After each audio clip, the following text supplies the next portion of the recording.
Praise Lord once again. आप सभी को जय मसीह की। आप सभी का फिर दोबारा स्वागत है हाइड स्नेक की इस बाइबल स्टडी में। जिस तरह आप जानते हैं, हम उत्पत्ति भी पढ़ रहे हैं, पर अभी हम जिस बाइबल स्टडी चैप्टर्स में अध्ययन करने जा रहे हैं वो हम पहला कुरिन्थियों 15 चैप्टर आज पढ़ने जा रहे हैं। थोड़ा लंबा चैप्टर है, आप हमारे साथ बने रहिए।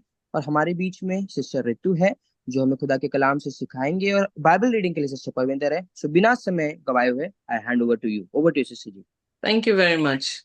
खुदा हम सभी को आशीष और बरकत दे। जैसे ही हम खुदा के इस कलाम को जो है वो सुनते हैं, परमेश्वर हम अपने ज्ञान से और अपनी बुद्धि से जो है वो भरे, ताकि हम I have no idea why हम जो है वो परमेश्वर को और उसके कलाम को जो है वो सुन सके, समझ सके, जैसे परमेश्वर ने यहाँ पर लिखा है।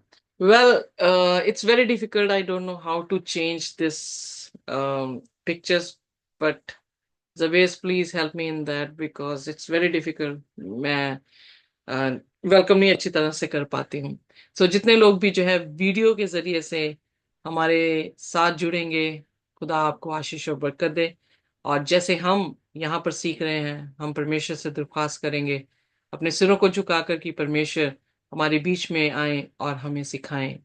जिस आत्मा से अपने नबियों के जरिए से खुदा ने ये वचन लिखवाए हैं, उसी आत्मा को हमारे ऊपर भी नाजल करें, ताकि हम खुदा के कलाम को जो है वो समझ सकें। आइए अपने सिरों को झुकाएंगे और प्रार्थना में जाएंगे। हमारे स्वर्गीय खुदावंद, हम आपके शुक्रगुजार हैं, धन्यवाद करते हैं प्रभु कि आप हमारे परमेश्वर हैं, आप हमारे खुदावंद हैं, हम आपके बच्चे हैं। हम आज आपकी हजूरी में एक बार फिर आते हैं प्रभु, आपके कलाम को समझने के लिए, आपके कलाम के ऊपर चलने के लिए। हमें अपनी आत्मा से भरें, हमारे गुनाह गलतियों को माफ कर दें, पवित्र लहू से धोकर साफ करें। और खुदावन हमें कुव्वत और ताकत दें, ताकि हम पौलुस की इस पत्री को समझ सकें आपकी आत्मा के जरिए से। आप बढ़े और हम घटते जाएं, हमारे सिर हमेशा आपके सामने झुकते रहें, आपके कदमों को चूमते रहें जैसे मरियम ने चूमा। हमें भी खुदावन तौफीक बख्शें। इस प्रार्थना को यीशु के नाम से मांग लेते हैं, आमीन। आमीन। आमीन। सो पौलुस की पत्री जो कि पहला करंथियन है, उसमें काफी मसले थे जो कि हमने देखे कि पहले 4 अध्यायों में हमने देखा कि वो बटे हुए थे। कुछ कह रहे थे कैफास के हैं, कुछ कह रहे हैं पौलुस के हैं, कुछ कह रहे हैं यीशु के हैं। तो पौलुस ने उनसे ये तकीद की कि वो ये जाने कि पौलुस उनके लिए नहीं मरा है, बल्कि यीशु मसीह उसके लिए मरे हैं। सो हमारे बीच में कोई डिनोमिनेशनल दीवारें नहीं होनी चाहिए, हम सब एक होने चाहिए। हमारा एक ही परमेश्वर प्रभु यीशु मसीह होना चाहिए, और उसी की बात को सुनकर उसके पीछे चलने की जो है हमारी तवज्जो और हमारी इच्छा जो है वो होनी चाहिए। फिर हमने देखा 5 अध्याय से कि सेक्सुअल इमोरलिटी जो है उनमें पाई गई। तो वहां पर भी जो है पौलुस ने तकीद की कि किस तरह से एक विवाहित जीवन, किस तरह से एक इंसान को इस पाप से दूर रखने के लिए क्या करना चाहिए। फिर आगे हमने देखा कि उसने जो है मूर्ति पूजा के सामने रखे हुए भोजन के बारे में बात की, और वहां पर भी ये समझाने की कोशिश की कि जैसे हम मेज में, खुदा के मेज में आते हैं, उसकी रोटी को खाते हैं, तो उस रोटी को खाने से हम सहभागिता रखते हैं, उसी तरह से जब हम मूर्तियों के सामने रखी हुए मेज पर रोटियां होती हैं उसके साथ खाते हैं, तो हम उनके साथ सहभागिता करते हैं। फिर मसला हुआ कि लॉर्ड सपर जो है वो इन अप्रोप्रिएट वे से जो है वो खा रहे थे। तो उसने वहां पर जो है उन्हें तकीद की कि वो किसी भी तरीके से खुदा की आ, इज्जत को कम ना करें, बल्कि जब वो मेज पर रोटी पड़ी है वो उनके लिए क्या मायने रखती है, ये नई वाचा है। और वो आ, भूख लगने पर रोटी खाने की बात नहीं है, बल्कि वो रिमेम्बरेंस है। ये एक मेमोरियल चीज है जो याद दिलाती है। जब हम रोटी को खाते हैं तो याद दिलाती है यीशु मसीह हमारे पापों के कारण इसी तरह से पिसा है, उसका लहू हमारे पापों के कारण जो है वो बहा है, और उस संजीदगी को जो है वो किसी भी तरह से गलत ना करें। फिर मसला उठा कि वो अन्य भाषाओं का, कि वो सोचते थे कि ये स्वर्गदूतों की जो है वो भाषा है। सो उसके ऊपर जो है उसने रोशनी दी, और उसने बताया कि हम दोनों में रहते तो हैं, पर सबसे बड़ी चीज जो है वो 13 अध्याय में उसने बताई कि प्रेम है, और प्रेम प्रभु यीशु मसीह है। अगर प्रेम नहीं तो चाहे हम स्वर्गदूतों की भाषा बोलें, चाहे हम नबियों की नबूवतें करें, हम खाली हैं। फिर उसने आगे जो 14वां अध्याय हमने कल देखा था, उसमें देखा कि परमेश्वर के दास ने जो है ये कहा कि प्रोफेसी करना पूरी देह को उन्नति देता है, पर अगर हम अन्य भाषा बोलते हैं तो सिर्फ एक अंग को आशीष मिल रही है, पूरी देह को उन्नति जो है वो नहीं मिलती है।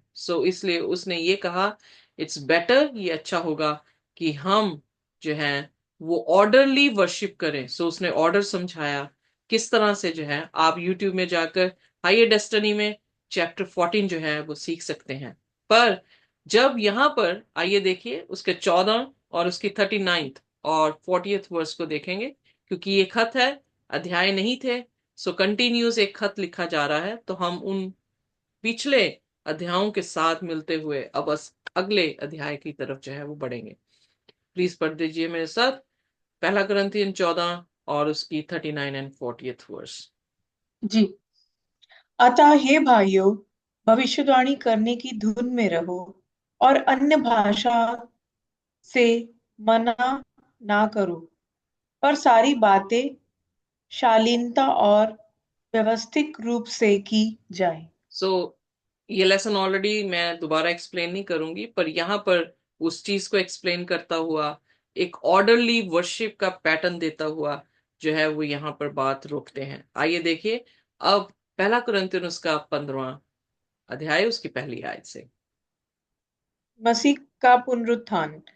हे भाइयों, अब मैं तुम्हें वही सुसमाचार बताता हूँ जो पहले सुना चुका हूँ, जिसे तुमने अंगीकार भी किया था और जिसमें तुम स्थिर भी हो। यहाँ उसी के पर द्वारा वो रिमाइंड करवा रहे हैं, आई रिमाइंड यू, भाई और बहनों, यानी दोनों क्लासेस को जो है उसने ले लिया है। It's not only for men but for women as well.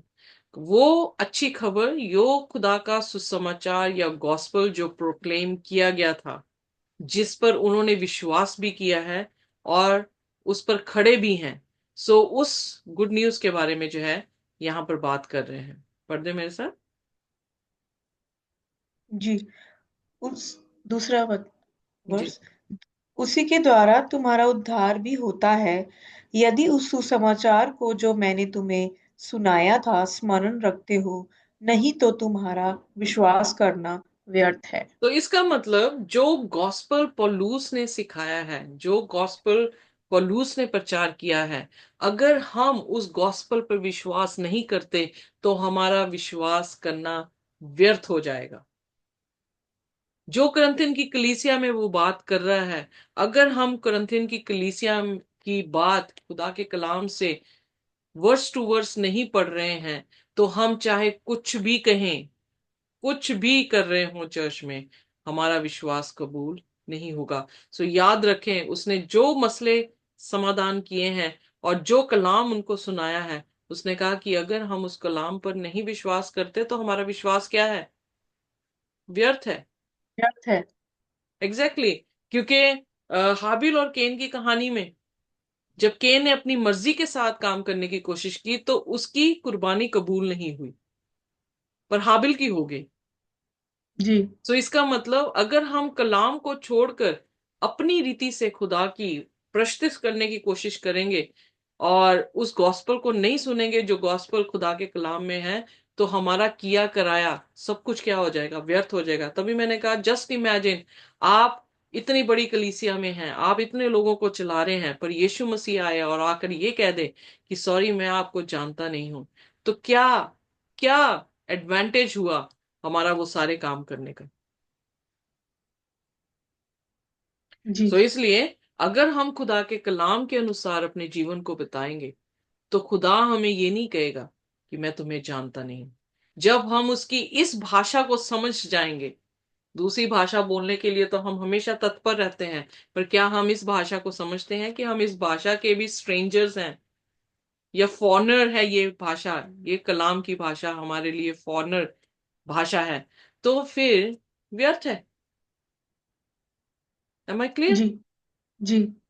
जिन्होंने 14 लेसन 14वां चैप्टर पढ़ा है वो अंडरस्टैंड कर सकते हैं मेरे साथ कि हम कहाँ पर जो है वो बात कर रहे हैं। आइए देखिए फिर उसके बाद तीसरे वचन में।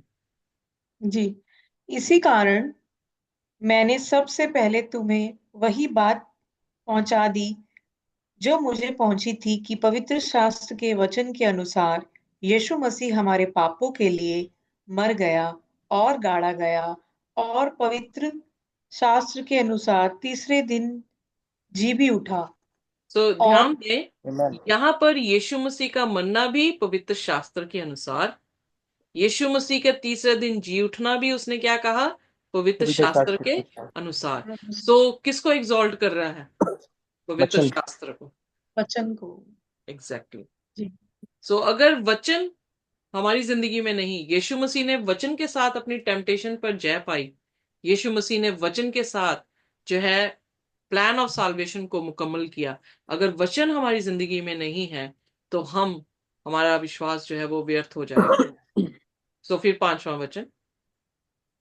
जी। और कैफा को तब बारों को कैफा को तब बारों को दिखाई दिया। फिर वह 500 से अधिक भाइयों को एक साथ दिखाई दिया, जिनमें से बहुत से अब तक जीवित हैं, पर कुछ सो गए। सो कहने का अर्थ है कि फिर यीशु वह मसीह का, 2 मिनट सिस्टर जी, यीशु मसीह का गॉस्पेल सुनाया गया, यीशु मसीह का मरना, यीशु मसीह का तीसरे दिन जी उठना, और फिर यीशु मसीह के जी उठने के बाद लोगों का यीशु मसीह को देखना। सबसे पहले कैफास यानी पतरस, फिर 12 को यानी 12 चेलों को दिखाई दिया। उसके बाद जो है वो 500 लोगों का जिक्र करता है कि खुदा के 500 लोगों के बीच में एक ही टाइम में 500 लोगों ने जो है उसे जीवित देखा है। और उनमें से इस समय जब वो खत लिख रहा है तो बहुत कुछ लोग हैं मर चुके हैं, पर उसमें से कुछ लोग हैं जो अभी भी जीवित है। ये गवाही देते हैं कि उन्होंने यीशु मसीह को सिर्फ मरते हुए नहीं देखा, दफन होते हुए नहीं देखा, पर यीशु मसीह को जीवता परमेश्वर होते हुए भी देखा है। एक तरह का एविडेंस जो है वो दे रहा है। सो उसके बाद 7वें वचन में। जी।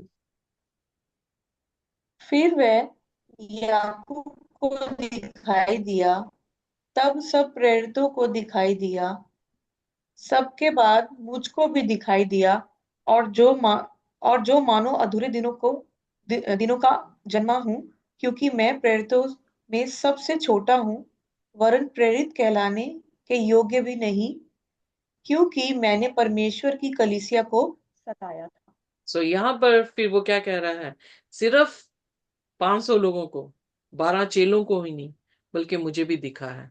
अपने आप को वो क्या दिखा रहा है, हमेशा हमेशा हमेशा मैंने देखा कि पौलुस अपने आप को ये दिखाता है कि मैं सबसे छोटा हूं। मैं अपोस्टल्स शुरुआत में ही चुन लिए गए थे, पर खुदा का अनुग्रह पौलुस के ऊपर ऐसा हुआ कि वो बाद में चुना गया। सबसे छोटा अपने आप को दिखा रहा है, सबसे लास्ट में जो है वो चुना गया, जो कि इस काबिल भी नहीं था कि वो अपोस्टलशिप करता, क्योंकि वो क्या कर रहा था, परसिक्यूटर था, कलीसिया प्रोसिक्यूटर। को सता रहा था। पर कलीसियाओं को। खुदावन सताने वालों को भी इस्तेमाल कर देगा, कौन जान सकता है, कौन विश्वास हालेलुया। कर सकता है। सो खुदा सब कुछ कर सकता है। आमेन। तो खुदा अपनी हालेलुया। महिमा किसी से भी ले सकता है। सो कभी भी अंडर एस्टिमेट ना करें खुदा की पावर को कि हमारे माँ बाप ऐसे हैं, हमारे भाई बहन ऐसे हैं, कैसे नहीं। God can do wonders. खुदा अपनी ग्लोरी अंधों को चंगा करके ले सकता है। खुदा अपनी ग्लोरी यहां पर हम देखते हैं कि जो परसिक्यूटर है उसको बदल कर ले रहा है। तो क्यों कर हमारे परिवार जो है वो परमेश्वर की महिमा नहीं कर पाएगा, सब कर सकते हैं। सो उसने कहा सबसे लास्ट में मैं अल्टीमेटली बॉर्न हुआ हूं, जिसको खुदा ने अपना चेहरा दिखाया, यानी उसका एनकाउंटर यीशु मसीह के साथ हुआ after the resurrection of Jesus Christ, and God change, और वो बदल गया। सो उसके बाद आइए देखिए अगली आयत। 10वीं आयत। जी। परंतु मैं जो कुछ भी हूँ परमेश्वर के अनुग्रह से हूँ। उसका अनुग्रह जो मुझ पर हुआ वह व्यर्थ नहीं हुआ, परंतु मैंने उन सब से बढ़कर परिश्रम भी किया, तो भी ये मेरी ओर से नहीं, परंतु परमेश्वर के अनुग्रह से जो मुझ पर था। इसलिए चाहे मैं हूं, चाहे वे हो, हम यही प्रचार करते हैं, और इसी पर तुमने विश्वास भी किया। तो यहाँ पर देखें तो सही, एक प्रचारक को मैन कंपेयर करें हमारे और इस प्रचारक के बीच में। यहाँ पर हम compete कर रहे होते हैं दूसरे प्रचारकों के लिए, पर यहाँ पर पौलुस क्या कह रहा है कि जो चीज मैं कर रहा हूं, जो कलाम मैं सुना रहा हूं, वो अपनी सामर्थ से नहीं, अपनी समझ से नहीं, प्रभु यीशु मसीह के अनुग्रह से जो है कलाम सुनाया गया है। चाहे मैंने सुनाया है, चाहे कैफास ने सुनाया है, यानी पत्र सुना रहा है, हमने या अपोस्टल सुना रहे हैं, हम सब ने जो है क्या किया है, खुदा के कलाम को सुनाया है। और गुड न्यूज ये है कि करंथियन की कलीसिया में चाहे मसले हैं, पर करंथियन की कलीसिया ने क्या किया है, उसको एक्सेप्ट किया है। तो इब्राहिम परफेक्ट नहीं था जब उसे एक्सेप्ट किया गया, हम भी परफेक्ट नहीं थे जब हमें उसने एक्सेप्ट किया है। Justification is that through faith we are justified. पर सेंटिफिकेशन में जो है, हम हर रोज क्या हो रहे हैं, पवित्र होते चले जाते हैं, जब तक कि उसका स्वरूप हमारे पे जो है वो देखने को ना मिल सके। सो यहाँ पर उसने परमेश्वर को महिमा दी है। हालांकि वो सबसे ज्यादा मेहनत कर रहा है, उसने ये कहा है, बट फिर भी वो क्या कह रहा है, मेरी तरफ से नहीं, परमेश्वर का अनुग्रह है। सो हम कुछ भी कर रहे हैं, हमारे शब्दों में कभी भी अपनी महानता नहीं, बल्कि क्या होना चाहिए, खुदा की महानता, खुदा का अनुग्रह को जो है हमें दिखाने की जरूरत है। सो यहाँ पर बहुत ही खूबसूरत उसने जो है आगे बयान किया है। आइए देखिए रेजरेक्शन ऑफ द डेड, 12वें वचन से। हमारा पुनरुत्थान। इसलिए जबकि मसीह का ये प्रचार किया जाता है कि वह मरे हुए में से जी उठा, तो तुम में से कितने कैसे कहते हैं कि मरे हुए का पुनरुत्थान है ही नहीं। सो अब अगला मसला, करंथियन की कलीसिया में कुछ ऐसे लोग हैं जो पुनरुत्थान पर विश्वास नहीं करते हैं। अब पौलुस उनके लिए जो है ये वचन लिख रहा है कि मसीह का जिलाया जाना, उसने एविडेंस पहले इसीलिए दिया ताकि उनको ये बता सके कि मृतकों का जिलाया जाना हो सकता है, क्योंकि हमने उसे देखा है। किसने देखा है? प्रेरितों ने यीशु मसीह को जीवता देखा है। 500 आदमियों ने उसे एक ही टाइम पर जीवता देखा है। यकूब ने देखा है, मैंने देखा है। और उसने कहा उसके अनुग्रह से मैं जो सताने वाला था, जो विश्वास नहीं करता था, तुम्हारे जैसा था, वन ऑफ यू काइंड, मैंने भी क्या किया है, अब उसका कलाम सुनाया है। सो कलीसियाओ, तुमने, यानी कुरिन्थियन की कलीसिया, तुमने उस कलाम पर विश्वास किया है। सो अब वो कह रहा है कि अगर यीशु मसीह जी उठा है, तो तुम में से कैसे ये लोग कह सकते हैं कि पुनरुत्थान है ही नहीं। सो आइए आगे पढ़ दे। यदि मरे हुए का पुनरुत्थान है ही नहीं, तो मसीह नहीं जी उठा। या वेरी और क्लियर।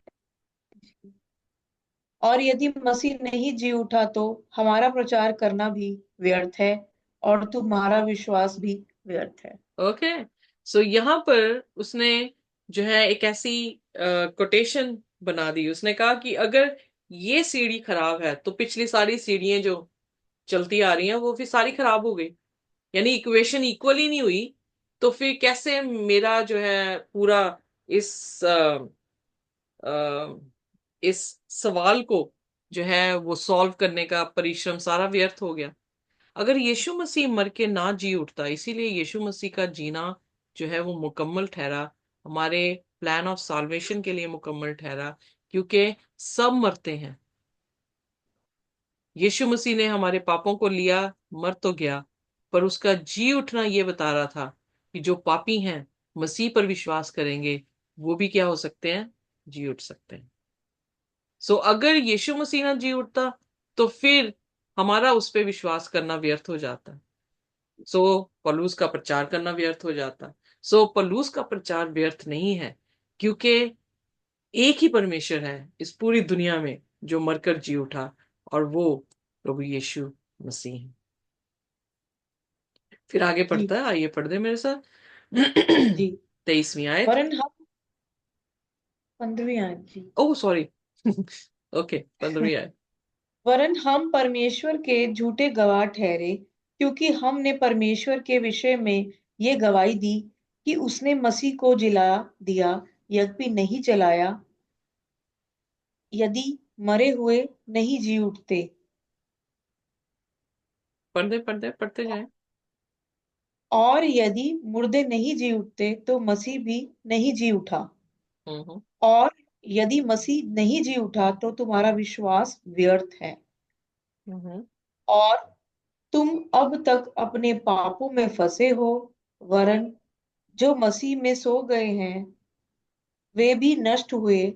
यदि हम केवल इसी जीवन में मसीह से आशा रखते हैं तो हम सब मनुष्य से अधिक अभागे हैं। सो यहाँ पर उसने जो है वो पूरे क्रिश्चियनिटी का डॉक्ट्रिन जो है वो एक ही चीज पर टिका हुआ है, यीशु जी। मसीह के पुनरुत्थान पर। यस। अगर यीशु मसीह ना जी उठे तो ये सब व्यर्थ है, क्रिश्चियनिटी व्यर्थ हो जाएगी। पर यही एक आशा है हम सभी के बीच में, जो कि उसकी या ब्लेसड होप टाइटस की किताब में लिखा गया है। यीशु मसीह की दूसरी आमद हमारे लिए जो है वो एक आशा है। क्यों? क्योंकि यीशु मसीह की दूसरी आमद ही मुर्दों को क्या करेगी? जिलाएगी। जिलाएगी। पहला तस्लोनियन उसका 4 उसकी 16 ऐसे जब हम पढ़ते हैं तो वहां पर जिक्र आता है, क्योंकि तस्लोनियन की पुस्तक को जब पढ़ा तो हर चैप्टर में तस्लोनियन की कलीसिया में वो एक ही आशा दे रहा है, यीशु मसीह के आने की। और उसी में उसने फर्स्ट चौथे थिस्सलुनीका उसका 4 उसकी 16 आयत से। पढ़ देती हूँ सिस्टर जी। जी, थैंक यू। क्योंकि प्रभु आप ही स्वर्ग से उतरेगा, उस समय ललकार और प्रधान दूत का शब्द सुनाई देगा, और परमेश्वर की तुरही फूकी जाएगी, और जो मसीह में मरे हैं वे पहले जी उठेंगे। आमेन। सो यहाँ हाँ। पर इसी आशा पे तो हमारी क्रिश्चियनिटी टिकी है। अगर हम यही कह दें कि पुनरुत्थान नहीं है, अगर हम यही कह दें कि मृतक जो है वो जीवित नहीं होंगे, तो फिर क्रिश्चियनिटी रही कहाँ? एम आई राइट? जी जी दूसरे धर्मों में ये कहा जाता है कि हम दूसरे रूप, क्या कहते हैं, इनकारनेशन, मतलब जन्म लेते रहेंगे। पर हमारे जी। यहाँ पर जन्म लेते रहेंगे नहीं है, ओनली वन जन्म। और उसके बाद अगर हम सो जाते हैं, यीशु मसीह हमें दोबारा उसी जन्म में दोबारा जो है वो जिलाएंगे। आमीन। तो इसलिए वो यहाँ पे कह रहा है कि अगर तुम भी ये सोचते हो कि पुनरुत्थान नहीं है, इनकारनेशन है, जैसे दूसरे जेंटाइल सोच रहे हैं, तो फिर तो क्रिश्चियनिटी बिल्कुल व्यर्थ होगी। पर क्यों? क्योंकि हमने देखा है। तो अगर हमने देखा है और हमने टेस्टिफाई ये किया है, हमारी टेस्टिफिकेशन या टेस्टिफाइंग टेस्टमनी जो है वो व्यर्थ होगी, खत्म होगी। Are you getting me? जी चलिए आगे पढ़ते हैं 20वीं आयत में। जी परंतु सचमुच मसीह मुर्दों में से जी उठा है, और जो सो गए हैं उनमें वह पहला फल हुआ। हम्म। क्योंकि जब मनुष्य के द्वारा मृत्यु आई तो मनुष्य ही के द्वारा मरे हुए का पुनरुत्थान भी आया।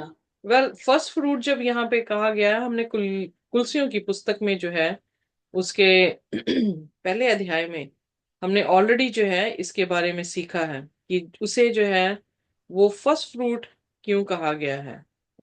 Late me just first कोलेशियंस।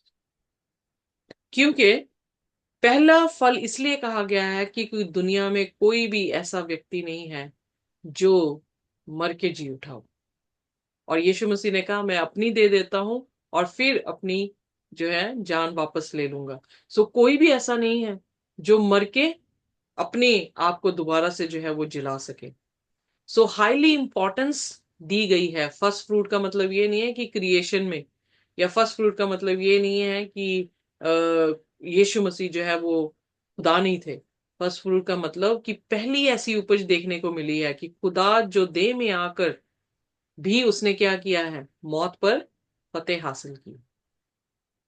और फिर उसने कहा जैसे मौत एक मनुष्य से आई, वैसे ही रेजरेक्शन या पुनरुत्थान एक मनुष्य से आया। वो एक व्यक्ति कौन था जिससे मौत लागू हुई हम सब पर? 22वें वचन में आइए पढ़ दे। और जैसे आदम में सब मरते हैं, वैसे ही मसीह में सब जिलाए जाएंगे, परंतु हर एक अपनी अपनी बारी से। पहला फल मसीह, फिर मसीह के आने पर उसके लोग, इसके बाद अंत होगा। उस समय वह सारी प्रधानता और सारा अधिकार और सामर्थ का अंत करके राज्य को परमेश्वर पिता के हाथ में सौंप देगा। तो वेल Amen. उसकी फर्स्ट फ्रूट, आमेन, उसका फर्स्ट फ्रूट जो है कुलसियों उसके 1 और उसके 18 वचन से जो है हमें देखने को मिलता है कि उसे डेड यानी मृतकों में से पहला फल जो है वो कहा गया है। यहाँ पर पूरा गॉस्पल मुझे दिखाई दे रहा है, पूरी रेवलेशन मुझे है, किताब रेवलेशन जो है वो यहाँ पे दिखाई दे रही है। उसने क्या कहा? आदम से मौत आई, यीशु से क्या आई? जिंदगी आई।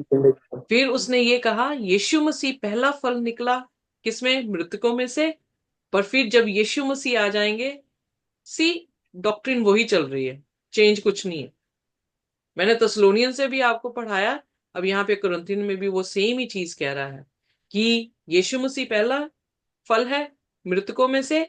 जब यीशु मसीह आएंगे तो उसके पहले फल कौन है? प्रकाशित वाक्य 14 उसकी है, प्रकाशित वाक्य 14 अध्याय या 7 या 14 अध्याय दोनों को जब देखें तो फर्स्ट फर्स्ट फ्रूट किने कहा गया है उसकी सेकंड कमिंग में? 1,44,000 40,000। लोगों। सो कह रहा उसकी कमिंग में भी क्या होंगे? फर्स्ट फ्रूट होंगे। और उसके बाद क्या हो जाएगा? वो खत्म कर देगा दुश्मन को। एग्जैक्टली हमने प्रकाशित वाक्य में भी यही सीखा। दोबारा पढ़ दें, बड़ी खूबसूरत है, 23 आयत से। जी, परंतु हर एक अपनी अपनी बारी से। पहला फल मसीह, फिर मसीह के आने पर उसके लोग, वेट अ मिनट इसके सिस्टर जी, बाद यहाँ अंत पे लिखा होगा। है हिज ओन ऑर्डर। खुदा ऑर्डर का खुदा है, खुदा कंफ्यूजन का खुदा नहीं है। यस। यहाँ पर भी उसने क्या कहा? हर कोई अपने ऑर्डर से, तरतीब से जो है काम करेगा। सबसे पहले यीशु मसीह फर्स्ट फ्रूट बनेगा, उसके बाद उसकी दूसरी आमद पे मृतकों में से फर्स्ट फ्रूट जो है वो बनेंगे। सो इसका मतलब बीच वाले टाइम में कोई रेजरेक्शन नहीं है। Am I right? जी। यही कह रहा है ना पॉलुस? जी। सो पहली रेजरेक्शन यीशु मसीह और जी। उसके साथ बहुत सारी कब्रें खुली, असेंड हो गए हेवन में। अब वो दूसरे ऑर्डर में क्या बता रहा है? ऑर्डर मतलब सीक्वेंस वाइज बता रहा है। सो फिर दूसरी सीक्वेंस में कौन आ रहा है? जी। यीशु मसीह आ रहे हैं और उसके साथ पहले फ्रूट, मृतकों में से जी उठने की बात कर रहे हैं। जी। सो उसके बाद उसने क्या कहा? पढ़े मेरे साथ प्लीज सिस्टर जी, 24 आयत। जी, इसके बाद अंत होगा। उस समय वह सारी प्रधानता और सारा अधिकार और सामर्थ का अंत करके राज्य को पिता परमेश्वर के हाथ में सौंप देगा। सो यहाँ पर प्रभु यीशु मसीह क्या कर रहे हैं? यीशु मसीह एक मीडिएटर है, माध्यम है, जिससे कि वो क्या करें? जो ईवल है यानी शैतान है उसको कुचल दे और उसके कलीसिया को पिता के हाथ में जो है वो दे दे। जैसे मैरिज में होता है कि जो दूल्हा है वो दुल्हन को कहाँ पे लेकर आता है? अपने बाप के पास लेकर आता है ना, अपने बाप के घर में लेकर आता है ना, कि पड़ोसियों के घर लेकर चला जाता है? अपने। अपने बाप के घर में लेकर आता है। ओके, सो यहाँ पर भी वो क्या कर रहा है? अपनी कलीसिया को लेकर गया और लेकर जाकर अपने बाप के हाथ में, मतलब बाप के घर में या बाप के सामने जो है उसने दिया, और बाप फिर जो है उन दोनों बच्चों को आशीष देता है। हमारा राइट? सो अब 25वीं वर्ष। जी। जी, क्योंकि जब तक वह अपने बैरियों को अपने पांव तले ना ले आए, तब तक उसका राज्य करना अवश्य है। सो उसका राज्य, जब हम 1,000 साल का जिक्र करते हैं तो खुदा और खुदा के लोग जो हैं वो राज्य कर रहे हैं। कैसे? वो न्याय की सीट में बैठ गए हैं। ओके। और जैसे ही हमने 20 अध्याय प्रकाशित वाक्य सीखा है, आइए डस्टिन में आप जाके सीख सकते हैं। वहां पर जो है, जब तक कि खुदा आग और गंधक से दूसरी मौत उन्हें नहीं देके खत्म कर देता, तब तक जो है वो क्या कर रहेंगे? खुदा के घर में राज्य करेंगे। ओके। फिर उसके बाद अगली उस सबसे अंतिम बैरी 26 आयत है ना? हाँ जी, नहीं, सबसे या ओके फाइन, 26 आए। जी, सबसे अंतिम बैरी जो नष्ट किया जाएगा वह मृत्यु है, ओके, सो क्योंकि सबसे अंतिम बैरी कौन है? खत्म किया जाएगा, डेथ। कैसे डेथ? ओरिजिनेटर कौन था? सेटन था। सेटन को कब खत्म कर रहे हैं? प्रकाशित वाक्य 20 अध्याय के अनुसार 1000 साल के बाद। एम आई राइट? जी जी जी जी उसके बाद जो है आग और गंधक से शैतान को खत्म कर दिया। सो सबसे बाद में किसको खत्म किया गया है? डेथ को। क्योंकि ना पाप रहा, ना मौत रही। जी ना पाप कराने वाला रहा, ना मौत रही। ना का पाप करने वाले रहे, ना मौत रही। सो मौत is the result of sin. तो जब सिन ही नहीं रहा, सिन का ओरिजिनेटर ही नहीं रहा, सिन करने वाले ही नहीं रहे, तो फिर मौत अल्टीमेटली क्या हो जाएगी? खत्म हो जाएगी। एम आई जी राइट? जी am I clear? I mean, okay. अब 27वां वचन। कि परमेश्वर ने सब कुछ उसके पांव तले कर दिया, परंतु जब वह कहता है कि सब कुछ उसके अधीन कर दिया गया है, तो प्रत्यक्ष है कि जिसने सब कुछ उसके अधीन कर दिया है वह आप अलग रहा। या गॉड द फादर अलग रहे इन द सेंस कि अ, मनुष्य की जो देह में यीशु मसीह आए हैं, और उसके अधीन उसने, खुदा ने जो है वो सब कुछ कर दिया कि वो एग्जीक्यूट करे। इसीलिए यीशु मसीह जो है वो मेमना बना। यीशु मसीह हाई प्रीस्ट है, यीशु मसीह एडवोकेट है, यीशु मसीह जज है, यीशु मसीह जजमेंट एग्जीक्यूट कर रहे हैं, यीशु मसीह डेथ को खत्म कर रहे हैं। Are you with me? जी सो यीशु मसीह बनकर आए उद्धारकर्ता, तो उन्हीं के हाथों में सब कुछ जो है वो सौंप दिया गया। ओके, 29 आयत। जी, नहीं तो नहीं तो जो लोग मरे हुए के लिए बपतिस्मा लेते हैं वे क्या करेंगे?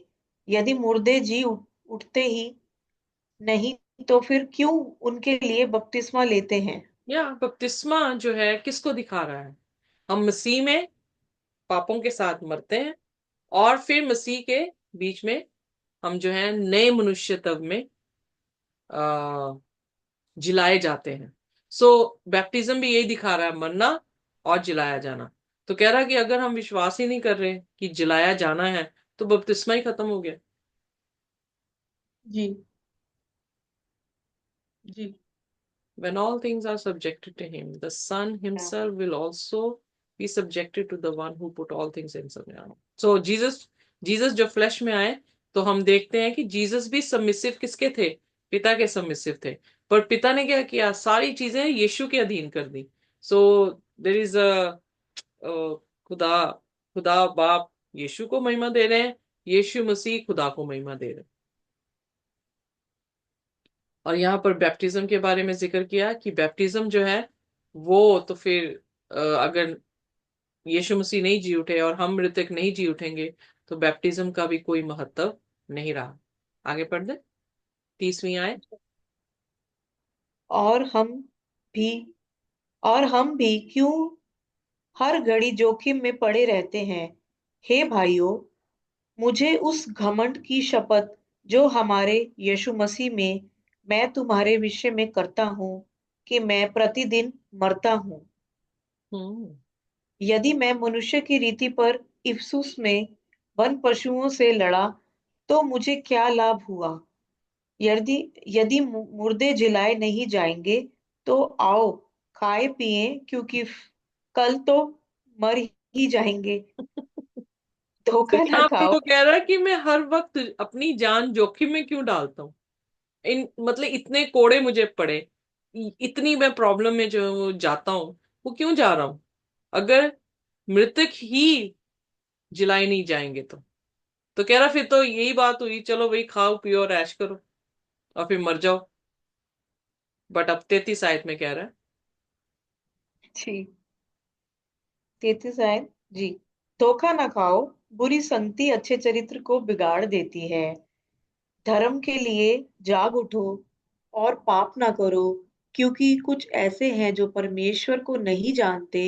मैं तुम्हें लज्जित करने के लिए ये कहता हूँ। हे सो यहाँ पर वो कह रहा है ये सारी डॉक्ट्रिन जो है वो क्या है, खराब है। जी धोखा मत खाना। कलीसिया में भी ऐसे लोग होंगे जो खुदा को नहीं जानते होंगे, और उनकी संगति करना छोड़ दो, क्योंकि बैड कंपनी, जो गलत इंसानों के साथ हमारी संगति है, वो हमारी तरबियत को भी जो है वो क्या कर देगी, बदल देगी। तो जी क्या बिल्कुल। हम किन को सुनते हैं, किन को पढ़ रहे हैं, किन के पीछे चल रहे हैं, किन के साथ संगति कर रहे हैं, हमारा भाग उनके साथ हो जाता है। जैसे मेज पर रखी हुई रोटी जब हम इकट्ठे खाते हैं तो हमारा भाग यीशु के साथ है। जब हम फॉल्स डॉक्ट्रिन्स के लोगों के साथ जो है अपना ताल्लुक रखेंगे तो हमारा भाग फिर किन के साथ गिना जाएगा, उनके साथ गिना जाएगा। सो इसलिए कह रहा है bad company ruins good moral, come to a sober and right mind. अपने सही समझ में आ जाएं, पाप मत करें। और जो ये लोग शिक्षा ऐसी दे रहे हैं कलीसिया में, उनकी शिक्षाओं पर जो है वो तवज्जो ना दें।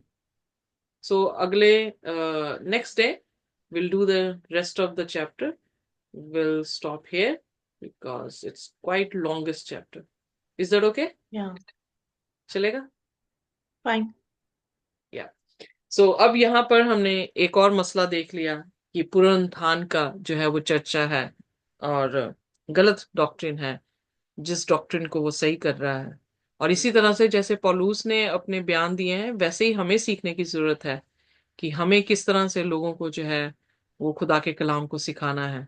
क्वेश्चन करें कि अगर ये चीज नहीं है तो फिर बाकी की चीजें कैसे इसके साथ फिट हो सकती हैं। जैसे मैंने अपने कुलीग के साथ जब बात की तो वो ये कहने लगे कि माता मरियम जो है वो सेंट थी। तो अगर मैंने कहा अगर वो सेंट थी तो फिर यीशु मसीह का आना और क्रूस पे मरना कैसे वाजिब हुआ? सो अगर हम सेंट बन सकते हैं बिना यीशु मसीह के, तो कैसे हो सकता है कि यीशु मसीह की क्रूस का होना जरूरी था? Are you with me? जी सो प्रश्न करें। तो मैंने कहा अगर मैं मान लेती हूँ, चलो मैं मान लेती हूँ कि माता मरियम जो थे वो सेंट थे, पवित्र थे, तो पीछे जितनी कहानी मैंने बिल्डअप की है वो तो सारी व्यर्थ होगी। कि यीशु मसीह ने मेरी पेनल्टी दी है, यीशु मसीह ने मेरे पापों को उठाया है, और मुझे जी जो है खुदावंद यीशु मसीह जो है वो निजात दे रहे हैं। सो वही चीज जो है यहाँ पर पौलुस कर रहा है कि अगर ये चीज पे आप विश्वास कर रहे हैं तो फिर तो सारी चीजें व्यर्थ होगी क्रिश्चियनिटी में। विश्वास, आशा, बपतिस्मा और फिर यीशु मसीह का वाचा, सब कुछ व्यर्थ है। ओके। जी सो थैंक गॉड कि खुदा के दास ने हमारे लिए ये पुस्तक लिखी है। पर कल हम जो सीखेंगे कि आगे वो किस तरह से लेकर जाता है, और खुदा हमें आशीष और बरकत दे। आमीन। आइए कोई भी आमीन। जन जो है वो प्रार्थना कर सकता है। सिस्टर दुरु आप हैं? जी, one minute. Thank you, Lord. धन्यवाद प्रभु, धन्यवाद इस समय के लिए Father. We thank you, Lord. We thank you each and every word which you give to us, Father. We thank you, Father. Help us to walk in the way which you are telling us. Yes, if we believe only for this life, Father, then our faith is futile. Yes, Father, it is more than that. It is beyond which we cannot understand, but you have kept it for us. Yes, Father, we thank you for this great salvation which you have given to us through the saints, the writings of saints in each and every word, which make us to walk in the path which is perfect and correct, Father. We thank you. We thank you for every word which, Father, your child is giving to us. We thank you. We bless them. Father, we glorify them. Glorify your mighty name. Nothing is impossible by you, Father. Let that word be rooted in our lives and help us to walk in the truth, which is the only way. You're the way, the truth, and the life. Yes, Father, we thank you, Lord. We thank you for everything which is being given to us. We give all the honor and glory to you and you only. We ask all this in the name of your only Son, Jesus Christ, we pray. Amen. Amen. Amen. Amen. खुदा का अनुग्रह और उसकी शांति हमारे साथ जब तक वो दोबारा ना आ जाए इसी तरह से बनी रहे। आमीन। Amen. Thank you so much. God Jai Thank you. Master. God bless.